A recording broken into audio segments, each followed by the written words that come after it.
Terima kasih Munawar dan Raja Sofia di Selamat Pagi Malaysia. Assalamualaikum dan salam sejahtera. Disiarkan dari dataran Tun Tuanku Haji Bujang Sibu. Kami bawakan sedikit perkembangan berkenaan dengan jelajah Ramadan RTM 2026 yang hampir sampai ke penghujungnya, dari mana Sibu dipilih sebagai lokasi terakhir bagi siri jelajah ini. Dan pelbagai aktiviti dan juga program telah pun diatur dalam memeriahkan siri jelajah. Dan seperti anda dapat lihat sekarang, di belakang saya adalah sesi ataupun program Jom Masak Bubur Lambuk yang insyaAllah akan diagihkan kepada warga Sibu menjelang waktu berbuka puasa, ataupun di Sarawak kami panggil sebagai Songke nanti. Dan untuk kita menceritakan dengan lebih lanjut lagi berkenaan dengan pengisian untuk siri jelajah Ramadan RTM 2026 ini, kita bawakan terlebih dahulu pengarah program radio Encik Saiful Zaman Yusof. Assalamualaikum Encik Saiful Zaman. Waalaikumsalam Anding. Ya, kita bersiaran dari Bumi Sibu, Sarawak pada hari ini untuk jelajah Ramadan RTM 2026. Ya, dan saya nampak Encik Saiful Zaman pakai baju comeback support di situ. Dan mungkin Encik Saiful Zaman boleh kongsikan terlebih dahulu berkenaan dengan program ini. Apakah di antara pengisian untuk siri jelajah Ramadan RTM 2026 yang juga berambil di Sibu sebagai lokasi terakhirnya? Silakan Encik Saiful Zaman. Kita bermula jelajah Ramadan ini di Johor Bahru pada 16 Februari yang lalu, dan kita telah menjelajah di seluruh Semenanjung.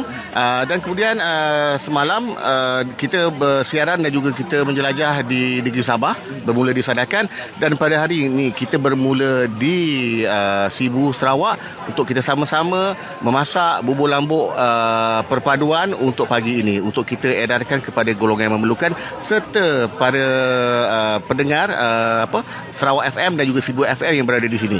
Jadi pengisian kita pada pagi ini, yang kalau kita lihat yang berada di belakang ialah yang bahagia KP, Ketua Pengarah Penyiaran Cik Aswad, dan juga Kepala Ketua Pengarah Penyiaran sedang memasak bubur lambuk bersama tim jelajah Ramadan RTM yang telah berada di Bumi Sibu ini semenjak semalam.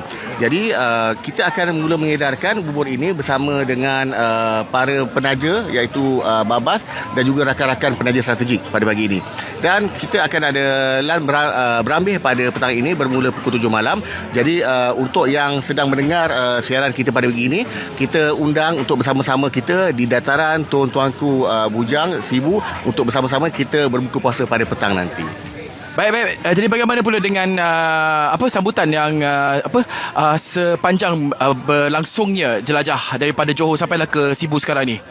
Kita dapat merasakan denyut nadi masyarakat bagi golongan yang memerlukan, kerana KPI ataupun target kita bukan sekadar angka, tetapi ialah bagaimana kegembiraan kanak-kanak yang menerima hadiah cenderamata daripada pihak penaja, bagaimana kegembiraan ibu tunggal tersenyum apabila menerima bantuan yang kita berikan, dan bagaimana masyarakat yang memerlukan, pelbagai kaum, pelbagai keturunan dan juga pelbagai kepercayaan yang kita bantu dan kita santuni dari semasa ke masa menerusi setiap lokasi yang kita mulakan hinggalah sampai di Sibu ini.